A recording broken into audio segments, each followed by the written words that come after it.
जादुई घंटी। भरतपुर गांव में भोला नाम का एक लड़का रहा करता था। वो वहां अपनी माता और बहन के साथ रहता था।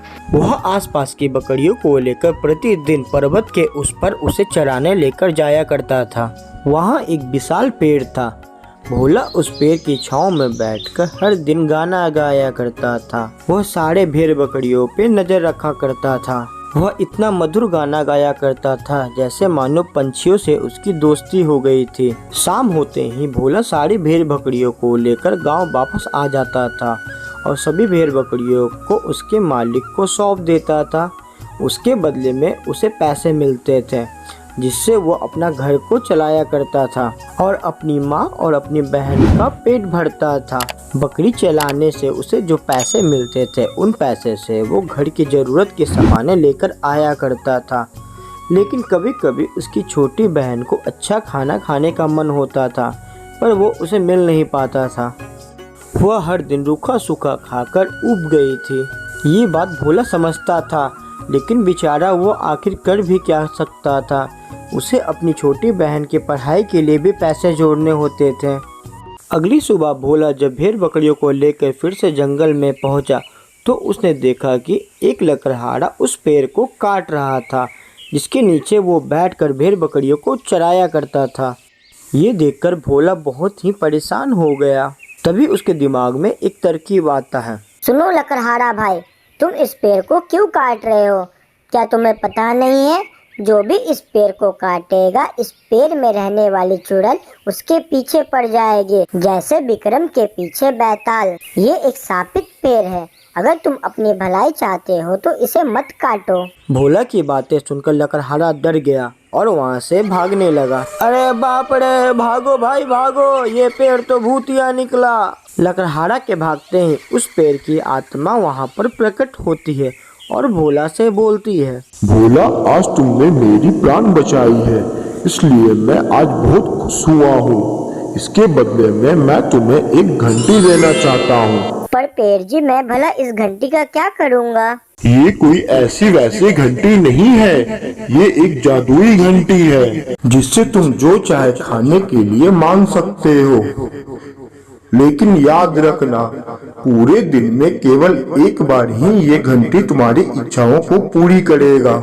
शुक्रिया मेरे दोस्त। भोला बहुत खुश हो जाता है क्योंकि उसे पता था अब उसके घर में कोई भी भूखा नहीं सोएगा और उसकी छोटी बहन को जो भी खाने के लिए चाहिए होगा वो उसे मिल जाएगा। शाम को शिव जब घर पहुंचा तो उसने अपनी माँ और छोटी बहन को सारी कहानी बताई। उसकी माँ और बहन बहुत खुश हो जाती है और उन लोगों ने उस जादुई घंटी से विनती की और जो चाहिए था खाने के लिए उसे मंगवा लिया और खाने को जी भर कर खा लिया और सो गए।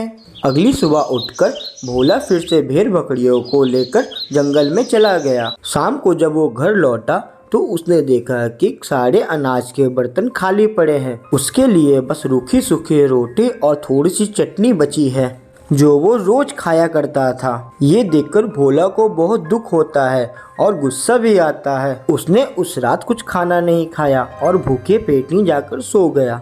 अगली सुबह वो उस जादुई घंटी को अपने साथ लेकर जंगल में चला जाता है। अगली सुबह जब उसकी माँ और बहन को भूख लगी तो उन्होंने घंटी को यहाँ वहाँ ढूंढा पर उसे घंटी कहीं भी नहीं मिली। उन्होंने पूरे घर को छान लिया पर घंटी उस घर में कहीं पर भी नहीं मिली। वो दोनों बहुत उदास हो गए। उन्होंने सोचा शायद घंटी गुम हो गई है और अब घंटी नहीं मिलेगी और ना ही उन्हें अब खाना मिलेगा। आखिर में थक कर वो लोग भूखे ही सो जाते हैं। शाम को भोला जब घर लौटा तो उसने अपनी जेब से घंटी निकाली और उस घंटी से प्रार्थना कर जो चाहिए था वो खाने के लिए मंगवा लिया। ये सबको अपनी आंखों से देखकर उसकी माँ और बहन को बहुत दुख हुआ। छोटी बहन बहुत रोने लगी और उसने कहा, भाई भाई, आप बहुत स्वार्थी हो गए हैं, आप पहले ऐसे नहीं थे। भोला को ये सुनकर बहुत दुख हुआ। उसे अपनी गलतियों का भी एहसास हुआ पर उसने अपने दिल की बात भी बताई। आप लोगों ने कल रात घंटी से खाना तो मांग लिया पर मेरे लिए खाना रखना ही भूल गए। मैं कल की रात भूखा ही सोया हूँ। मैं और क्या करता। इस बात से मुझे दुख हुआ और गुस्सा भी आ गया। बहन को भी अपनी गलती का एहसास हुआ। फिर सब लोगों ने मिल बांट कर भोजन किया।